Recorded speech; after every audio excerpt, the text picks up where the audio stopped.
I think one of the big takeaways for lawyers is the importance of the different legal rights that exist for people that we are trying to help following a disaster. For example, one of those is the Fair Housing Act, which people tend to think of more generally in terms of addressing housing discrimination that people face. But the fact that we are talking about the allocation of federal funds to a variety of housing providers means that they're covered by the Fair Housing Act, and it's important that lawyers use that as a tool in the toolbox to keep people housed or to help people get into housing. I think one of the important skills in working on disaster recovery is communicating with people who have been impacted, listening to their stories, because as lawyers we're trained to identify legal issues, and sometimes we can be short-sighted, and once we figure out what the primary issue is, that we stop listening. But it's important that we continue to have conversations with people so that we can figure out if not only their legal issues, but there may be non-legal solutions to be able to achieve a person's goals as part of the disaster recovery. One thing that we often see following a disaster is that someone's house may no longer be habitable. So our clients may need assistance from other social service agency providers, or they may be participating in other social programs. For example, they may have a voucher. Being in communication with the housing authority that administers that voucher in terms of any issues that our client may be facing as a result of the disaster is one way that we can have those conversations with other service providers. Or if we are working with somebody who, while they have a housing issue, they also lost power. Well, unfortunately, as these disasters seem to be occurring more frequently, there is a growing network of attorneys who have experience responding to the various stages of disaster recovery. And so there are networks not only nationally, but also at the state level that we as attorneys can rely on for providing information based on things that we've learned from past disasters. Thank you all. I'm from the government and I'm here to help. And hopefully you're scared now. I really appreciate the opportunity to be here because, and I appreciate being thanked, but the truth is I'm here kind of for a selfish reason because they pay me to enforce the Fair Housing Act and bring cases enforcing the Fair Housing Act, which is a great job to have. We depend on people like you to tell us about these things. And many of you are going to be on the front lines dealing with areas. Most of you, I think, will not be dealing specifically with fair housing, but you're going to come across fair housing issues. And so what I'm going to try to do today is, I'm going to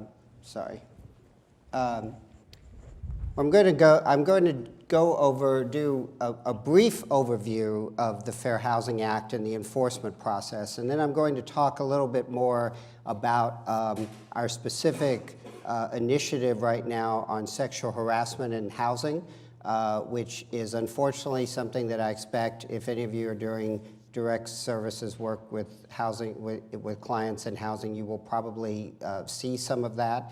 And then I'm going to discuss some opportunities for collaboration. So the Fair Housing Act prohibits discrimination in housing on the basis of race, color, religion, sex, disability, familial status, and national origin. Now, does anyone know what familial status is? Someone? Having kids. Yeah, it's having children under 18. I like to say that discrimination, I have 2 children who just turned 18, and discrimination against families with children is probably the only form of discrimination that is rational, but it is nevertheless illegal, and it should be. It is a really, I think the Fair Housing Act is the only the only federal statute that prohibits discrimination based on having children. And it's a very powerful tool. oftentimes it is a way of getting at other issues that may also be going on.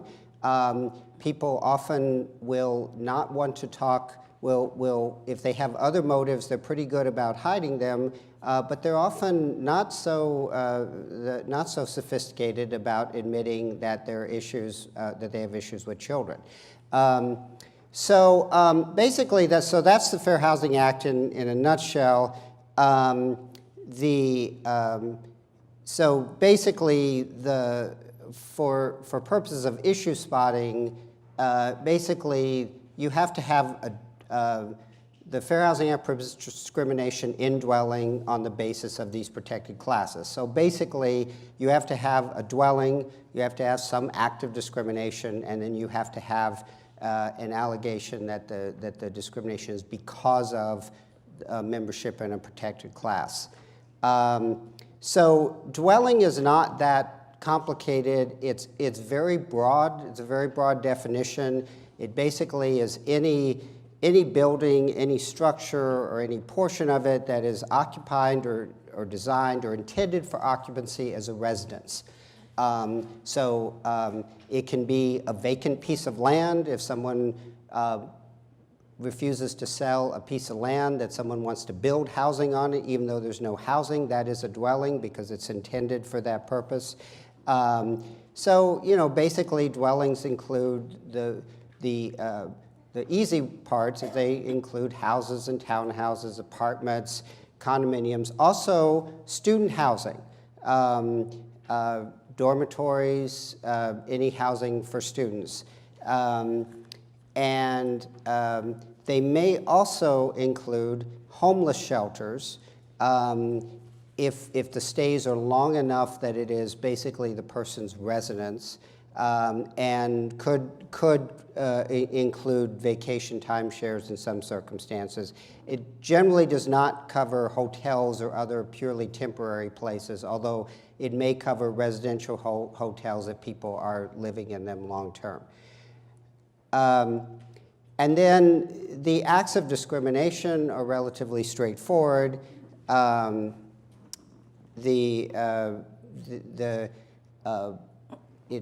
It basically is intended to cover everything that would potentially make housing unavailable to a person or would delay or impede their ability to get housing. One issue that sometimes comes up is sometimes defendants whose lawyers are familiar with employment discrimination law and they are aware of the prima facie case that you have to show that you're qualified. They will try to put the burden on the plaintiff to prove that they were qualified for the housing. Sometimes the discrimination occurs before they even get to that state. So if a landlord says, I'm sorry, I'm not interested because you have children, or whatever the reason is, it may be that the resident may or may not have ultimately qualified for that housing, but they refuse to negotiate with them because of the rental. So that's a violation, and the fact and whether they are qualified isn't relevant to liability. It may be relevant to damages, but not to liability. There is one. I'm not going to get into much detail about this because I know there's a separate panel on disability discrimination. I just wanted to flag that with disability, for the disability provisions, there are specific types of discrimination that are defined as discrimination that are just related to disability, which is refusing to make reasonable accommodations, refusing to permit reasonable modifications, and also failing to design and construct housing with accessible features. Just want to mention that for disability, there's an even broader group of practices that are defined as discriminatory housing practices under the Fair Housing Act. As far as enforcement, so the options that a person has, they can file a lawsuit within 2 years after the occurrence or termination of the alleged discrimination. They can file an administrative complaint within 1 year with HUD or with the substantially equivalent state agency. I believe Texas has a substantially equivalent FAP now, right? I'm talking about whether they meet the legal definition of right. And Florida does not, is that right? Technically we do, but there's a question about whether we will continue to meet that. Okay. So basically the way is so if there is a substantially equivalent state agency, then the complaints can still be filed with HUD, but HUD will refer them to the state agency, and they will have both a HUD number and a state agency number. And then the state agency gets paid by HUD for the processing of those complaints. So that's one option you have. If there's criminal conduct, people should call the police. In some cases, or the FBI. I don't do this kind of work, but we have a separate section, our criminal section, that, among other things, has brought cases involving retaliation, intimidation, criminal intimidation, cross burnings. In some cases where, for whatever reason, local law enforcement did not take action, and the FBI got involved and investigated. And then we'll be talking more about this later, but you can also contact the Department of Justice if you have information that suggests that there is a pattern or practice of discrimination or discrimination against a group of persons, something that's systemic. The two big federal players in Fair Housing Act enforcement are HUD and DOJ. HUD, as I mentioned, receives complaints, and they investigate those complaints. If they find that there is cause of discrimination, cause to believe that there is discrimination, they issue what's called a charge of discrimination. And that would then ordinarily be litigated in an administrative form unless one of the parties chooses to have it addressed in federal court, in which case it would get referred to the Department of Justice or a U.S. Attorney's offices, and the Department of Justice would then file suit on behalf of that aggrieved person. If there's a state agency, then there would be some comparable procedure, but it would be a little different depending on the state agency. And then DOJ has authority to bring these cases that they get from HUD, but they can also have self-starting authority to basically do investigations and independent authority to initiate lawsuits that involve systemic violations of the Fair Housing Act, such as a pattern of practice or denial of rights to a group of persons. So I want to shift gears and talk a little bit more. Okay, that's interesting. About sexual harassment in housing. It is, because I only have a short amount of time, I did want to just focus on sexual harassment because the department does have an initiative now. The department has been doing sexual harassment cases since the early 90s and has tried 6 or 8 cases and settled, many, many more. But a common thing that we find in these cases is that when we get involved, we generally find that there has been a pattern that has been going on for many, many years. And many people did not think it was worthwhile complaining, or didn't know who to complain to, or didn't didn't necessarily know it was illegal or knew it was wrong, but didn't really know what to do about it. And so part of what our initiative is trying to do, in addition to continuing bringing cases, we're trying to get the word out more to people like yourselves who are dealing with clients, to housing authorities, to tenants about their rights under the Fair Housing Act, so that people step forward and bring their and do something and bring their complaints earlier. So sexual harassment in housing, can include everything from inappropriate touching to sexual comments to exposing themselves or requesting sexual acts in exchange for actions. So, some of the common scenarios that we see is the landlord uses the fact that he can has the keys to the house to get access to the resident,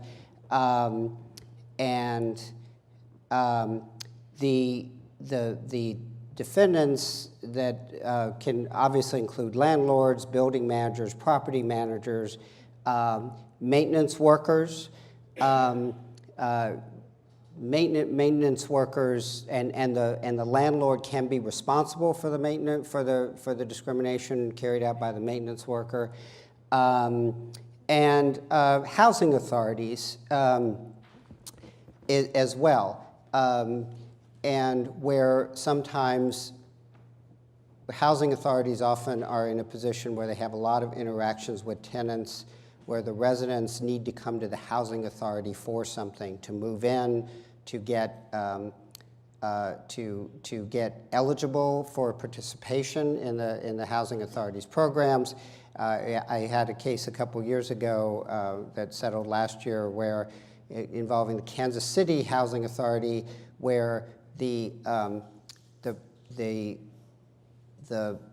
hearing officer who was designated basically to hear appeals when people had been told they couldn't qualify for housing, or they were had told they were going to be evicted because of their conduct or something, and they would have the right to appeal that, and this person then would use the fact that he had this person in the office to expose himself, to show them things, show them pornographic images, and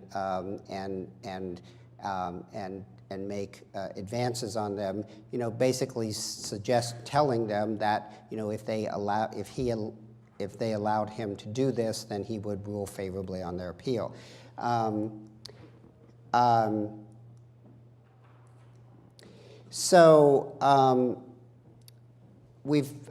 put in some stories from some of our cases of what some people have testified to, and this is this is an excerpt of a deposition of a defendant, which really illustrates kind of the way the people who carry out sexual harassment view the tenants. They basically view them as people who are poor, not trustworthy, who don't have a lot of options, and they take advantage of that. And then similarly, the aggrieved persons can be the tenants or the applicants or people seeking housing benefits or recipients. Can be loan applicants. We have had a handful of cases involving usually in smaller towns, involving loan officers who used sexual harassment, who sexually harassed people applying for loans. And obviously the aggrieved persons are generally very low-income people, often people of color, often single mothers with young children, and who really have no other options. And a common the people who carry out the sexual harassment oftentimes will operate in kind of a shadow world where they will have very few really requirements about the housing. They may not require a deposit. They often will not require a deposit, will not require a rental history. And so oftentimes the people that are coming to them, they have situations that make it very difficult for them to qualify for housing. And so that the landlord takes advantage of that. And then, you know, because they have so few options, they do then are in a position where they often do decide either to accept, basically tolerate the landlord's sexual harassment, or in some cases, if the landlord is demanding some sexual favors, providing them, because the option, the other alternative is being on the street, literally.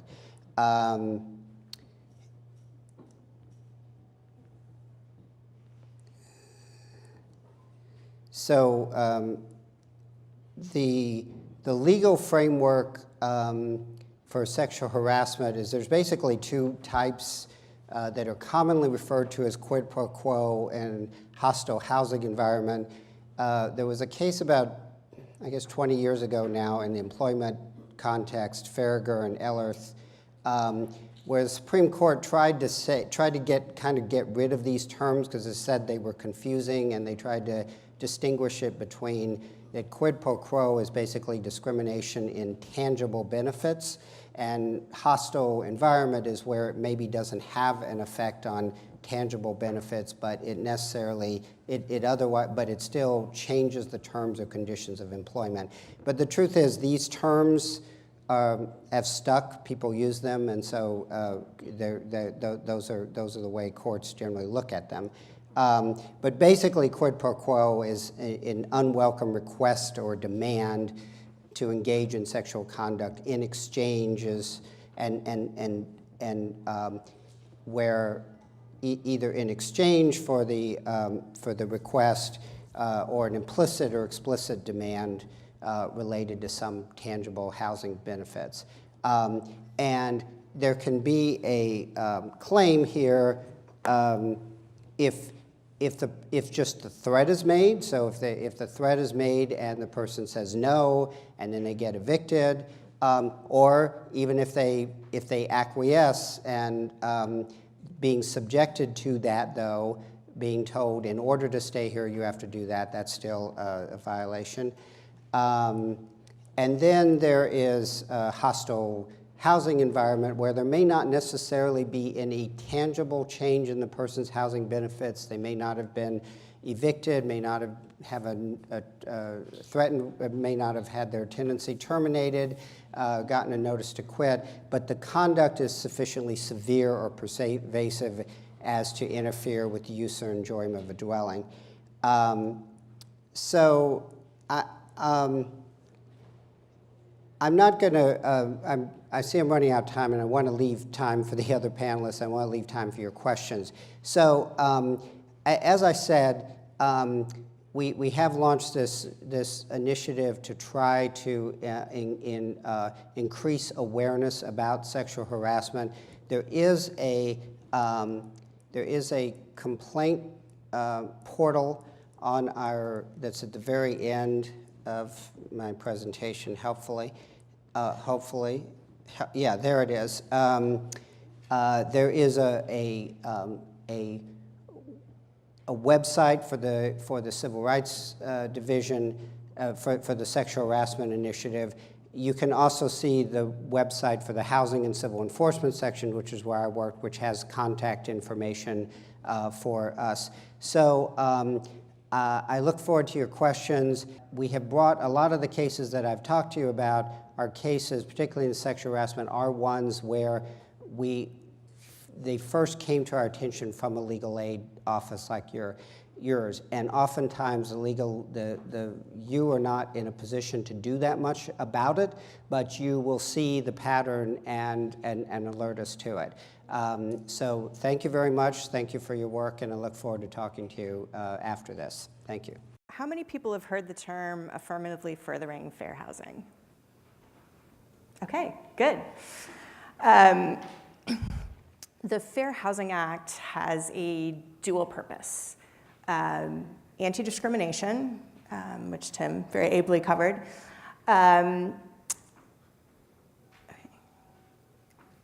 but the Fair Housing Act also provides that government agencies and jurisdictions that accept HUD money have a responsibility to administer those programs in a way as to affirmatively further fair housing, or AFFH, another acronym for you.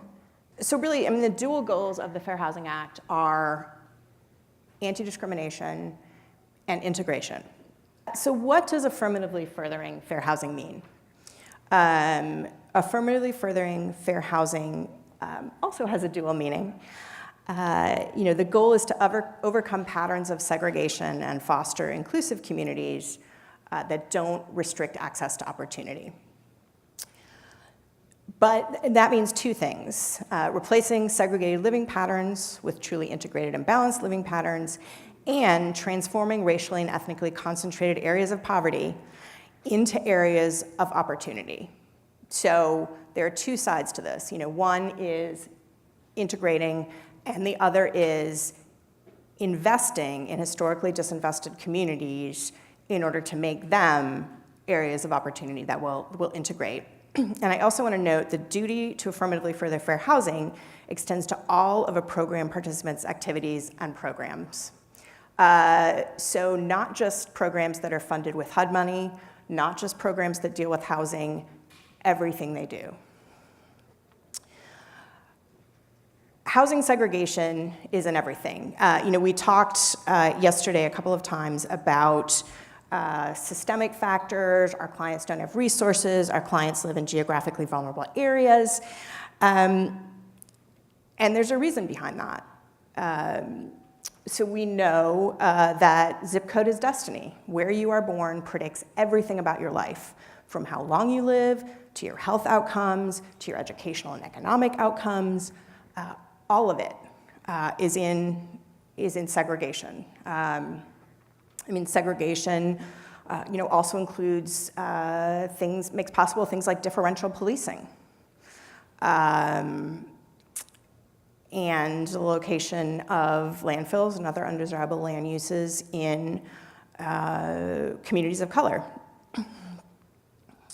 And the other thing, really important thing to remember is affordable housing and fair housing are not the same thing. Affordable housing is a component of fair housing, but the big affordable housing, fair housing issue is the location of housing and whether that housing is integrative and provides access to opportunity. If there's one thing I want you to take away from this, it's that segregation and concentrated disadvantage are not natural. They are a product of government policy at every single level. It's not choice. It's not, this is how the market worked out. It's government policy. So this quote is from Senator Edward Brooke, one of the co-sponsors of the Fair Housing Act.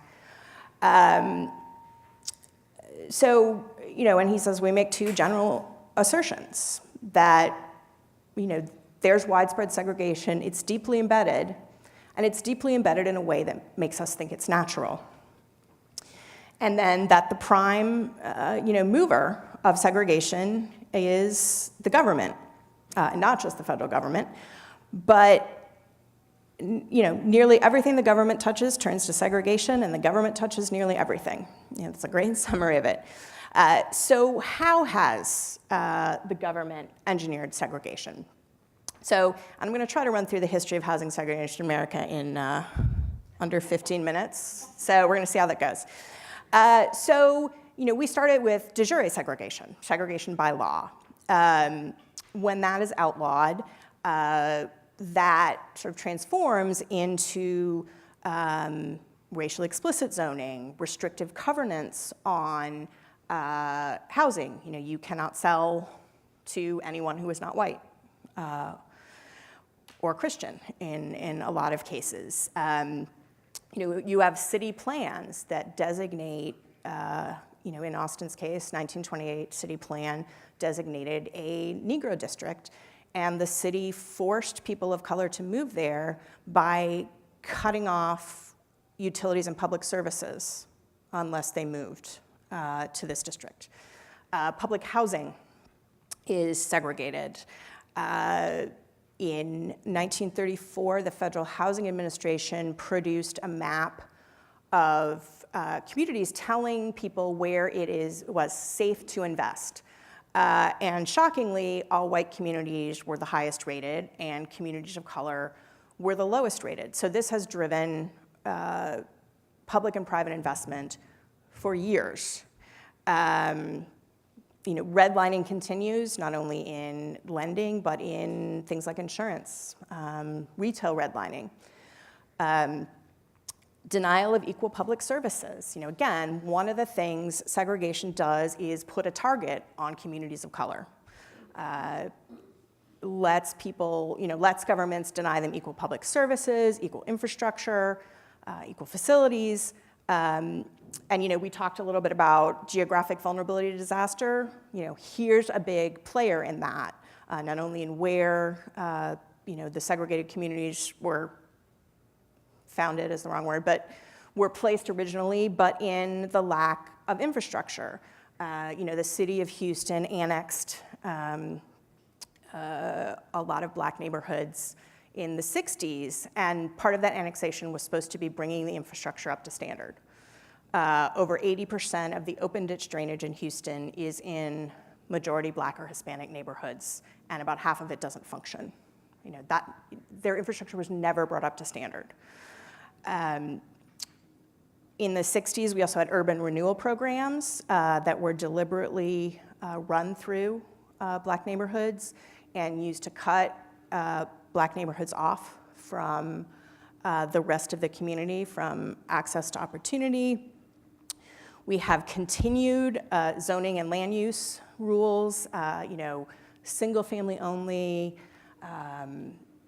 you know, areas that are industrial, that are right up against black neighborhoods, other communities of color. So, you know, one of the things we see in Houston, and I'm sorry, all this is very Texas-centric, but there's a Latinx community that's right up against the Houston Ship Channel where all the petrochemical stuff is. So when Hurricane Harvey hit, flooded some of these facilities, tanks leaked, you know, that community got, you know, they were already extremely impacted by environmental hazards, but the water that flooded their community was really toxic. And then you have facially neutral policies and procedures that have a disparate impact on people of color. So, you know, a policy of buyouts that pay everyone the pre-storm value of their home. Well, you know, homes in higher income white communities are worth more than the exact same houses in majority minority communities. And again, housing segregation in everything. And I am talking about this in terms of racism, because racism is really the model. You know, we see other protected classes are discriminated against in the same way. I mean, people become racialized. So, you know, Hispanic Latino is an ethnicity. It's been very racialized. I think you can see that. You know, religious discrimination against Muslims, very racialized. Very similar sort of othering against people with disabilities.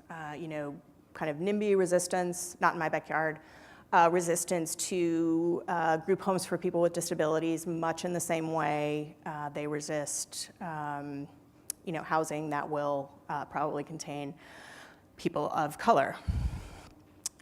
So I don't, you know, want you to think that I'm ignoring other protected classes, but, you know, the racist system, anti-African American, is the model. Like, this is how we got here. So in the best way to really illustrate the things I'm talking about are maps.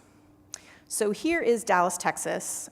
Blue is white, green is African American, orange is Latinx. So you can see the level of segregation to start with. But all the little dots are Superfund sites and landfills and environmental hazards. And look where they are. I mean, they are not in majority white areas. So this is Austin, and this is one of the 1934 redlining maps. So in that one, blue is white again, African American is red. So that's 1934. And you look at a map of 2000, and really, once again, blue is white. And on the east side, you can see a lot of purple and green dots, African American and Latinx families. That map looks like the 1934 map. Like, we've had the Fair Housing Act for 50 years. Those maps look the same. And this is also Austin. The transformation of what was originally racially motivated to something that looks facially neutral, those yellow areas are the areas that had racially restrictive covenants. You cannot sell your house to anyone who's not white. And those same areas now have land use requirements, single family only, that kind of thing. So again, you're essentially seeing something that was racialized, was racist, but now it looks really facially neutral. And again, high-performing schools in Austin. Look where they are. They're not on the east side. They're not where people of color live. They're not where poor people live. They are in the whitest areas of the city. Subsidized housing in Houston. So again, blue is white, orange is Latinx, green is African American. And you'll note what we like to call the arrow, where most of the white people live. And all those little dots are public housing, project-based Section 8, low-income housing tax credit. And they're not in the arrow. There's one tax credit housing project in the arrow, and it is the only project in the city that is majority white. And so let's talk about government policy. So this is, when you apply for low-income housing tax credits, you have to get the local jurisdiction to give you a resolution of support or non-objection. So this is 2014 to 2016, and these are the applications that got resolutions of non-objection. So the blue is less than 50% white, or less than 50% white, non-Hispanic. The red is less than 80% AMI, and the yellow is poverty over 20%, which is high. And again, look at where City Council said, great, we will approve your tax credit application. Again, 2014 to 2016. And again, fair housing is not just housing. It's things that make housing unavailable. So this is the city of Modesto in California, and those red areas are unannexed areas of the city. Shockingly, majority Latinx versus the rest of the city, and so those are areas that we're not getting public services. We're on city water, police and fire response times were extremely slow there. California Rural Legal Assistance sued the city over this and won. Here's an illustration of infrastructure. Look where the highways in Minneapolis go. Again, right through African-American neighborhoods. That's where the big interchanges are. You can see how they function as a barrier to other areas of the city. And when we're talking about, why do our clients not have resources? So this slide, the dates are keyed to when low-cost mortgages provided by the GI Bill after World War II came due. So the GI Bill, in theory, provided low-cost loans to veterans.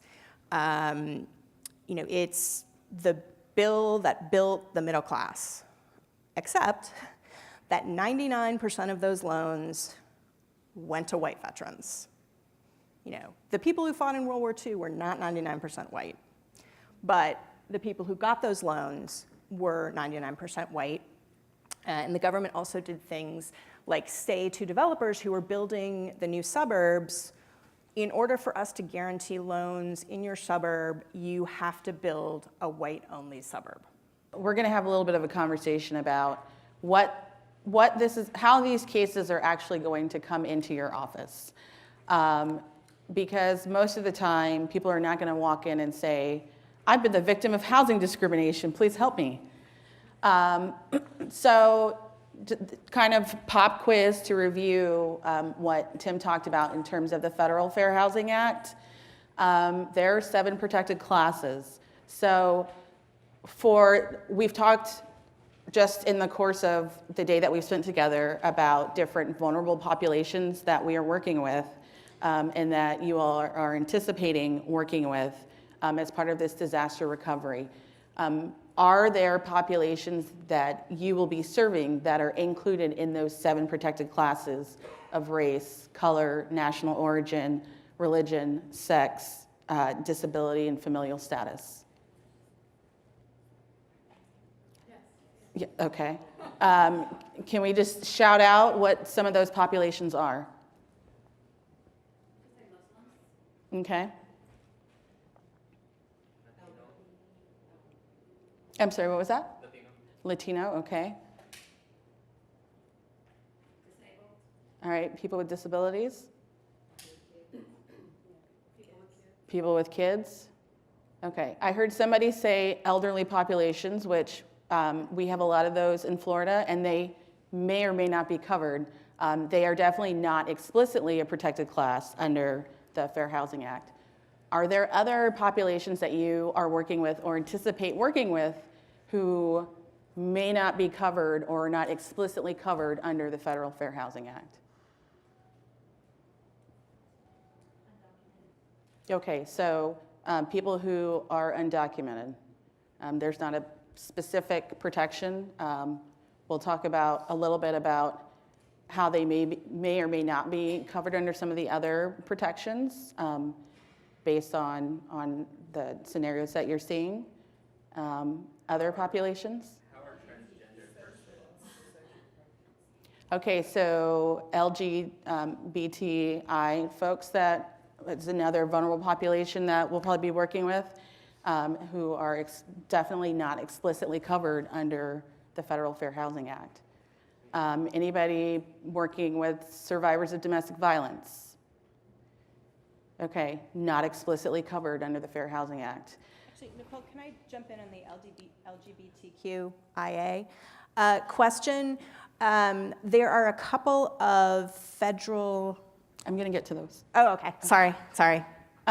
So the reason that I bring that up is we've talked a lot about what's in the Federal Fair Housing Act, but there are other sources of fair housing protections for folks. And so we've been talking about being creative. And so you may have to be a little bit creative in how you're advocating for folks. So the first thing is, so in addition to the federal, you're going to have a state fair housing law that may add additional protections. Many jurisdictions, local jurisdictions, have also adopted their own fair housing or anti-discrimination ordinances that may add other protections. So, for example, in the state of Florida, in addition to the 7 protected classes that are under the Federal Fair Housing Act, we also have protections for people who are active duty military in our state anti-discrimination statutes, so that people cannot deny housing to those folks. while we do not have an explicit protection for source of income discrimination, when I say source of income, what I mean are people who are using vouchers or other forms of housing assistance, or what people may think of affordable housing protections. We don't have that in our state statute, but what we do have is a provision that provides for protections in zoning decisions. So Maddie talked a lot, and you saw several maps about how land use decisions really impact where people are able to live. And so we have a provision where basically if a private market housing would have been approved for siting in that location, an affordable housing development has to also be approved and cannot, you can't refuse siting based on the fact that it receives some sort of affordable housing subsidies.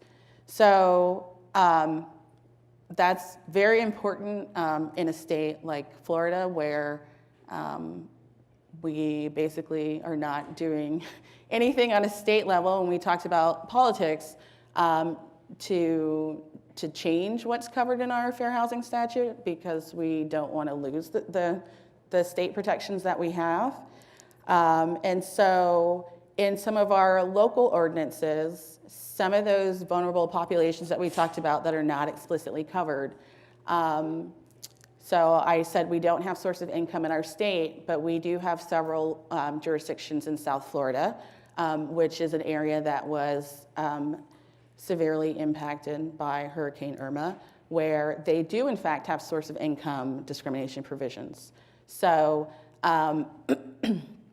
that is helpful in terms of the temporary rental assistance that was provided to people. So we have also done a fair amount of litigation about the inclusion of hotels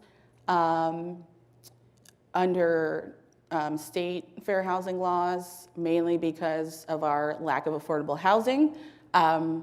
Hotels and motels in certain corridors are in fact covered under the Fair Housing Act because people live there for years at a time. And so it's important when these cases come in that you are really doing a fact-based analysis of the situation. So while generally, at hotel where you're staying for a couple of days is not going to be covered, where that is long-term housing and affordable housing in some markets, it absolutely is covered under the Fair Housing Act. So some of the sexual orientation and gender identity protections we have in some of our local ordinances as well. So in addition to that, there's been guidance that has been issued by HUD and the Department of Justice with regard to certain other vulnerable communities. So one of those is the LGBT community, and I think this is what you were going to talk about. The equal access rule, at least while it still exists, it does prohibit discrimination against people based on their sexual orientation, gender identity, and marital status. And so that's both rental and lending homeownership markets. So that's going to be important to some of the communities that we're serving. Another area where there has been significant guidance from HUD and DOJ is on the coverage of survivors of domestic violence. And so this is different than the Violence Against Women Act. I don't know how many people are familiar with that. The Violence Against Women Act, or VAWA, only applies to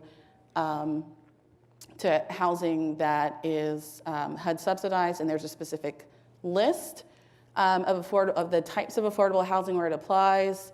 It applies to HUD subsidized housing. It also applies to rural development housing. which is administered by the USDA, and then it also applies to low-income housing tax credit properties. And so this is important in terms of the Fair Housing coverage, because the Fair Housing Act, as you've heard, applies to all housing, affordable housing that's subsidized.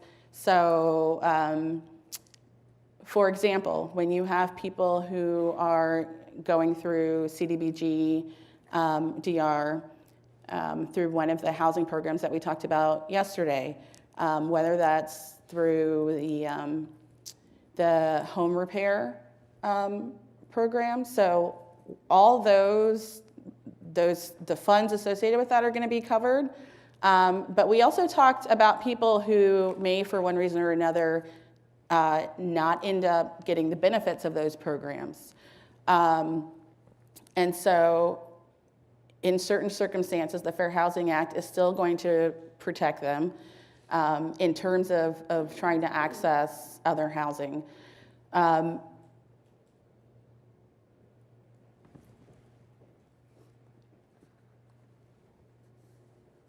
So another kind of place where the Fair Housing Act is going to be important in terms of, or where when these cases come into your office, we had someone who called through our disaster. We operated a disaster helpline after the disaster, and he was in the middle of having a dispute with his apartment complex because there had been an incident of domestic violence from his ex-boyfriend. He had come and kicked in the door, and there was a police report that got filed, and the apartment complex basically had issued him a notice to terminate the lease because of the property damage. And so we were able to educate them about the coverage of the Fair Housing Act to their property, and the fact that it wasn't a valid basis to terminate the lease because there had been property damage that the tenant had not caused. And so through that process, we were able to prevent an eviction being filed against him, which was important for our client, who then was in the process also of applying for temporary shelter assistance. He was able to move out and ended up leaving that apartment complex. And so, I mean, with the impact of the disaster was, at that point, it also was an apartment where the ceiling was coming in. So it made it easier for him to leave without having to deal with any kind of legal issues. Another place where we found this in terms of direct service folks calling into our hotline, a woman called in because she had a Section 8 voucher as a result of, so she was renting a single family home as a result of the disaster. And this was in the middle of the state. The property had sustained some damage, and the landlord had failed to fix it and kept failing to fix it and said he was coming to fix it and never came to fix it. And upon having some further conversations with this client over the course of the week, what we learned was that prior to the disaster, the landlord had taken an interest in her. He had been coming by to chat with her and see how she was doing, bringing gifts for her children. Right before the disaster, he wanted to come and stay with them to make sure that they were safe in the house. And when she declined and said that she had a boyfriend, and then she wouldn't let the landlord just drop by when he wanted to come by, he decided he wasn't going to fix anything. He reported to the public housing authority that administered her voucher that she was damaging his property, which she didn't do. So he tried to get her voucher terminated, and when that didn't work, he filed an eviction against her because he refused to accept the rental payments from the housing authority. And so,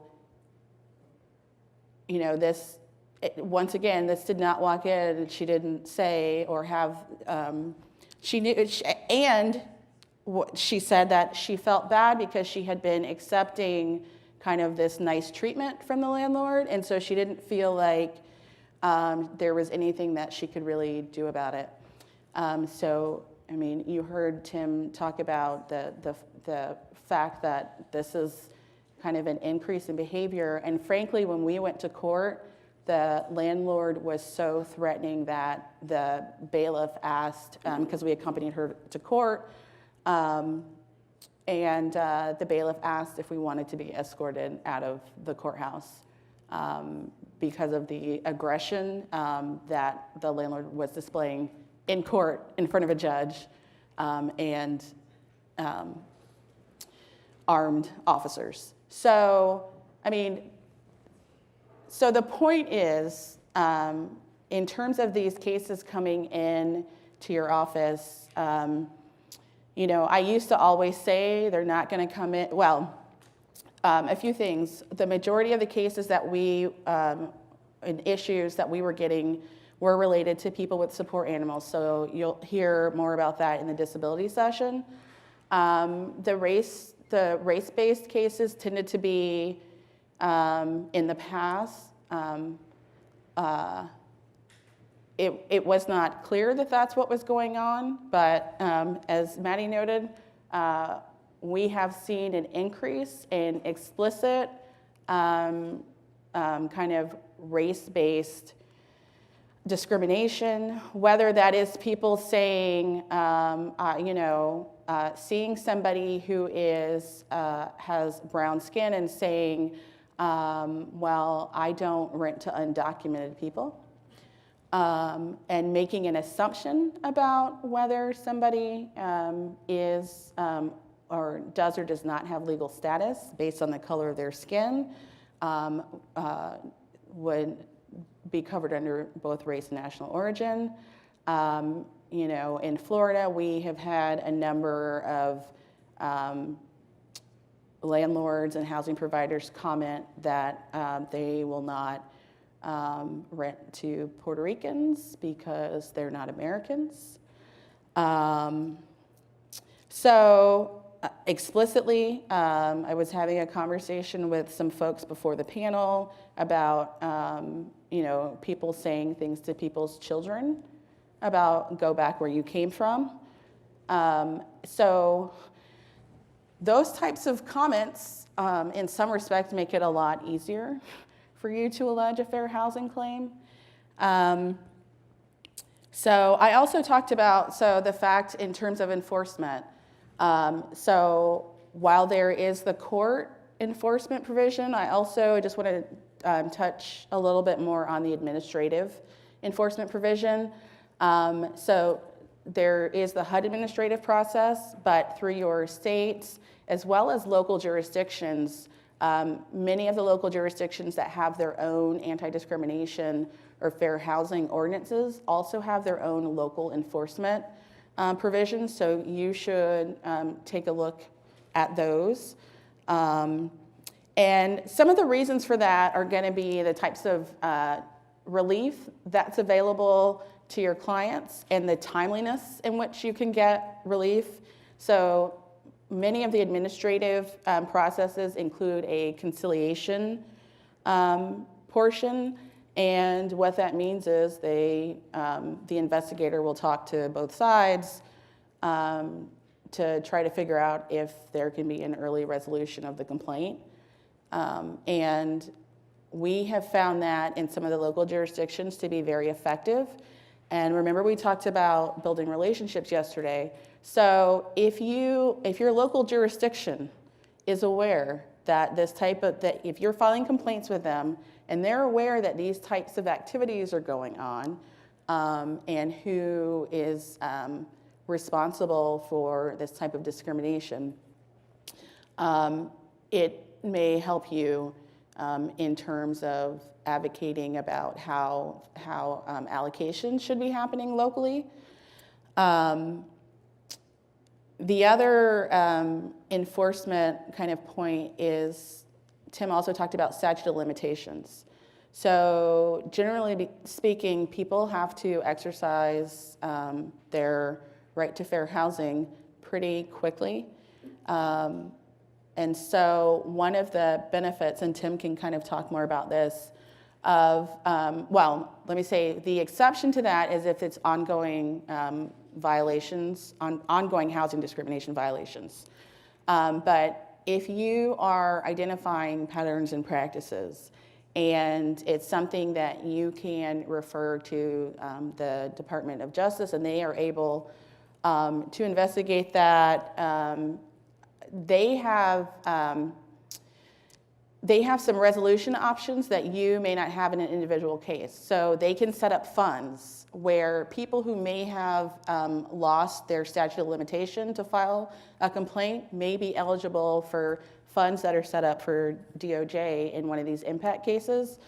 And so when we're talking about, being able to creatively assist our clients, we need to be thinking about these types of things. What I was going to ask was, can you kind of, thank you for all of this information. Can you kind of bring out or point out some things that might affect homeowners in particular? We're going to be working with people with buyout situations, who need home repairs, who are facing foreclosure. Do you have any specific comments as to those? I mean, obviously, lending discrimination is rampant. There are some cases around already foreclosed housing that is taken care of by the bank in white neighborhoods and not in neighborhoods of color, contributing to blight in those neighborhoods. I mean, I think there's just generally the foreclosure process is not geared to help anyone in that process, and there's sort of rampant abuse of it. But I don't know, Tim, I'll turn that over to you.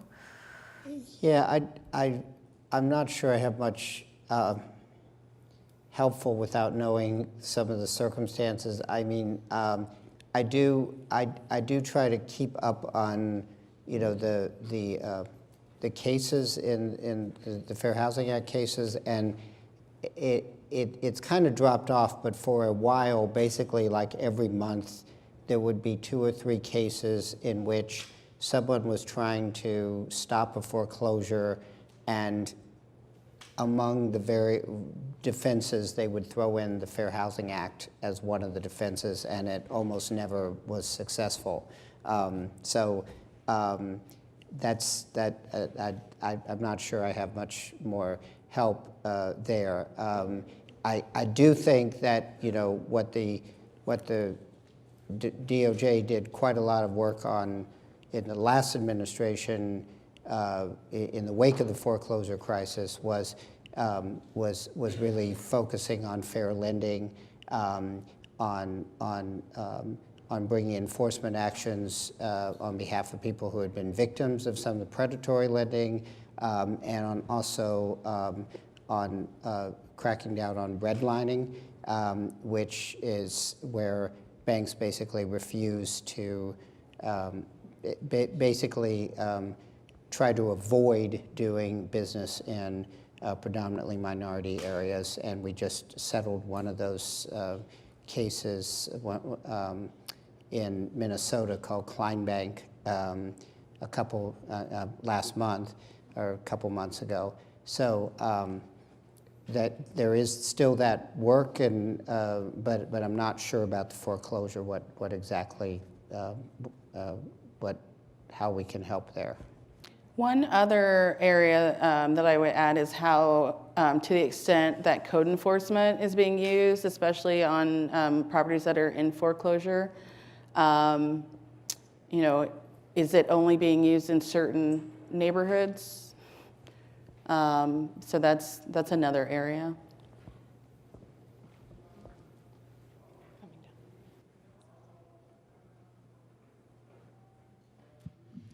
Does filing a fair housing complaint preclude other remedies, or can you file a complaint and do other things? I'm really glad you mentioned that because I forgot to mention that. If you're coming from an employment background, you're probably used to the situation where you have to file a fair housing. You have to file an EEOC complaint and you have to get the right to sue letter. The remedies are not exclusive. So you're not you can file a lawsuit. You can also file a Fair Housing Act complaint at the same time. You can, if you think something involves a pattern of practice, you can also call the Justice Department at the same time. There's nothing preventing you from pursuing more than one remedy at one time. For statute of limitations purposes, if you file a Fair Housing Act complaint, then the time that complaint is pending with the administrative agency, your statute of limitations under the Fair Housing Act is tolled, and so that's not counted against you.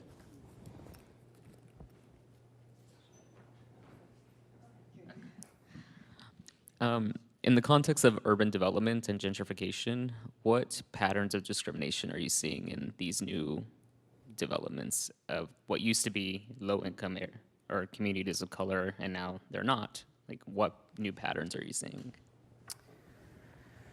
So, I think for most communities, the real issue with gentrification is displacement.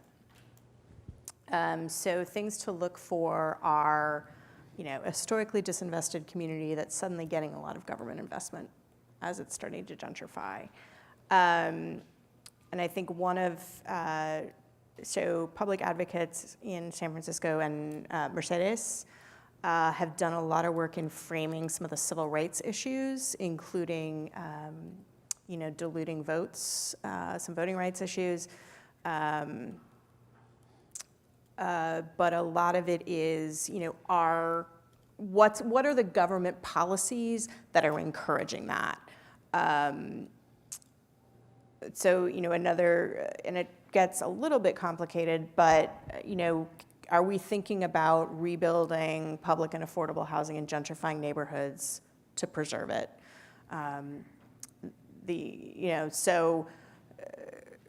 Those issues, I think, are something to think about. Is the disaster recovery investment going to tip a neighborhood? We want historically disinvested communities to get infrastructure, to get services, to get real recovery and mitigation. But thinking about, I think, how the housing and infrastructure investments interact, and what the results are going to be for that community are important.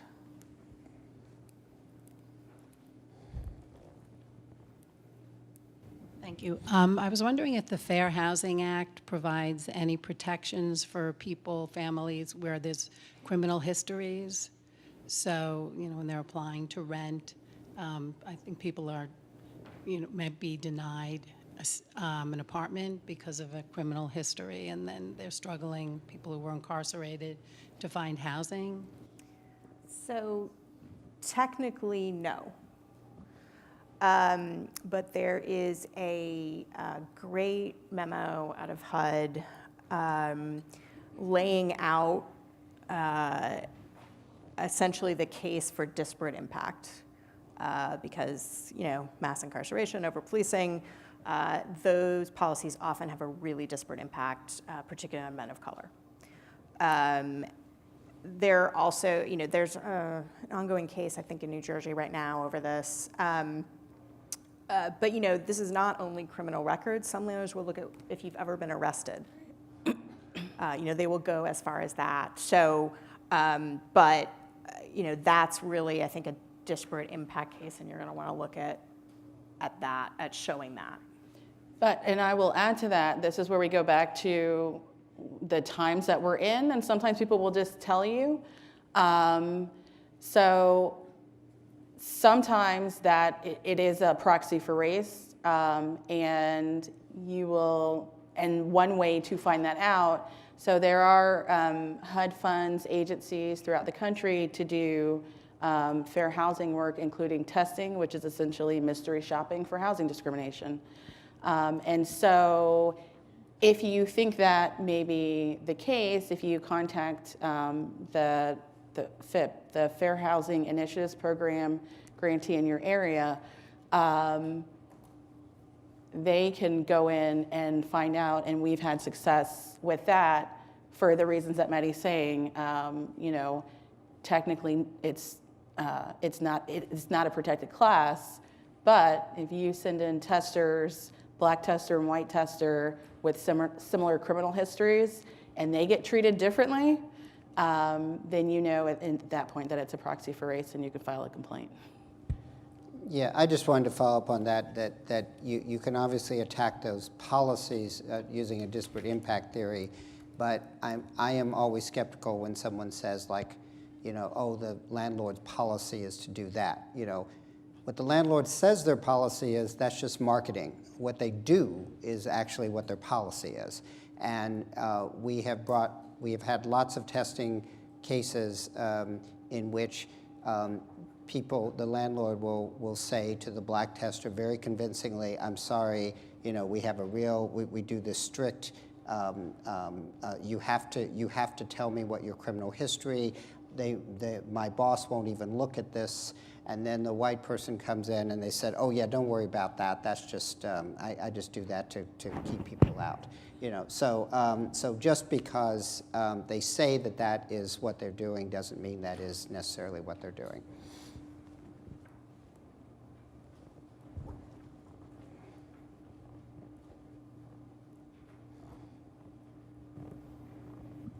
Would you consider, since part of our goals is to get volunteers and things like that, would you consider us doing our own investigations at all? Not on a huge scale, but if there was a particular case, or would you suggest that we partner up with other organizations? Because, I mean, you know I've done this before, so I kind of know how this goes. Would you suggest that would be a good use of our project? I mean, I think if you want to use testing, you want to go, you want to partner with an organization who does it and is good at it, because you don't want to end up with, like, it's a pretty complicated thing, and you don't want to end up with bad evidence. I mean, obviously that's not the only kind of investigation you can do, but like specifically to testing, I would go to a fair housing organization that does it. And in Florida, several of our FIP agencies are located at legal services programs. So they are set up to be able to do those investigations in conjunction with kind of the regular legal services caseload. I don't know if that's the case for some of the Texas programs as well, but I know that you all have some great fair housing organizations in Texas. And actually, I have a colleague who I'm happy to connect you with who does much more work with the CFPB. I mean, they are also an agency that is rolling back protection, regs and rules at a really high rate of speed. I mean, I don't know how. I was gonna say it depends on when you get ready to file. I would see what's going on when you are at that point in terms of where the agency is in terms of priorities. Okay, and I know we're basically out of time, but I had one question sort of to follow on. This has been a really great presentation and giving us all a lot of food for thought. I have myself 10 questions outstanding, but I did want to just sort of check in, and one of the things we've been talking about over the last day or so has been some success stories, and so I was hoping you wouldn't mind, especially since the presentation you gave was very eye-opening about the types of sexual harassment and things like that that people in housing might. Do you have any success stories that you might want to share with us to sort of wrap this up? Is there something that you can, as far as, you know, something that would sort of inspire us as we move forward? Because it can be hard when we hear these things to think, you know, these people are going through so much. How can we get to the end result? I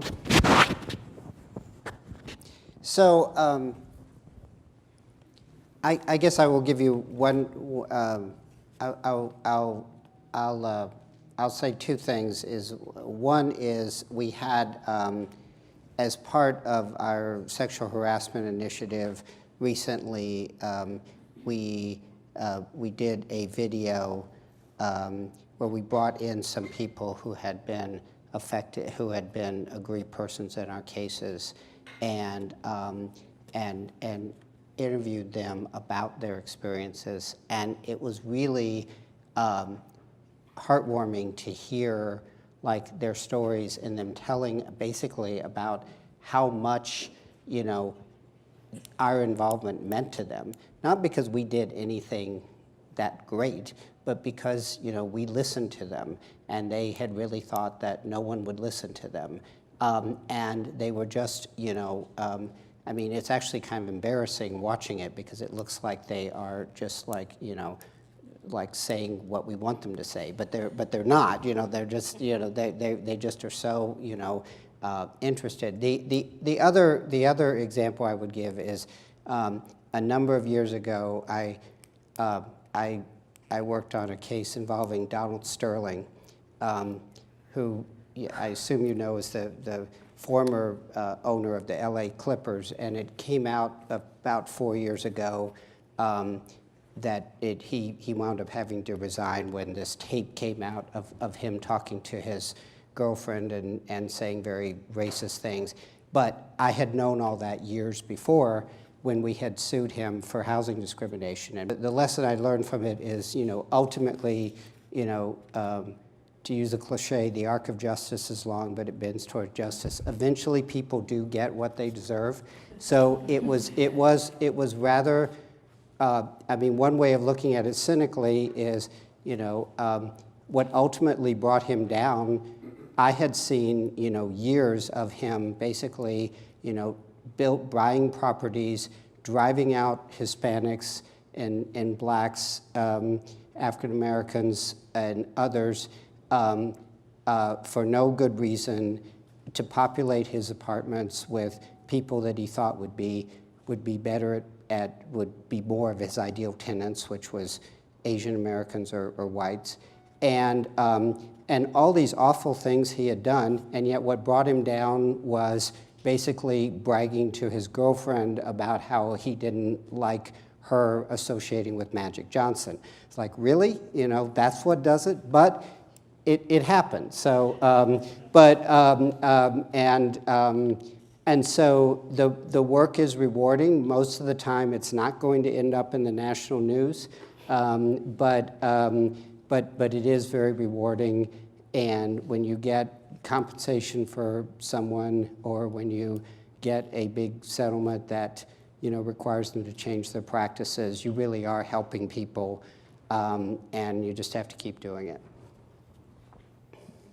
Well, thank you so much for all of your presentations and for everything that you do in the fair housing realm. And we can't wait to be a part of it.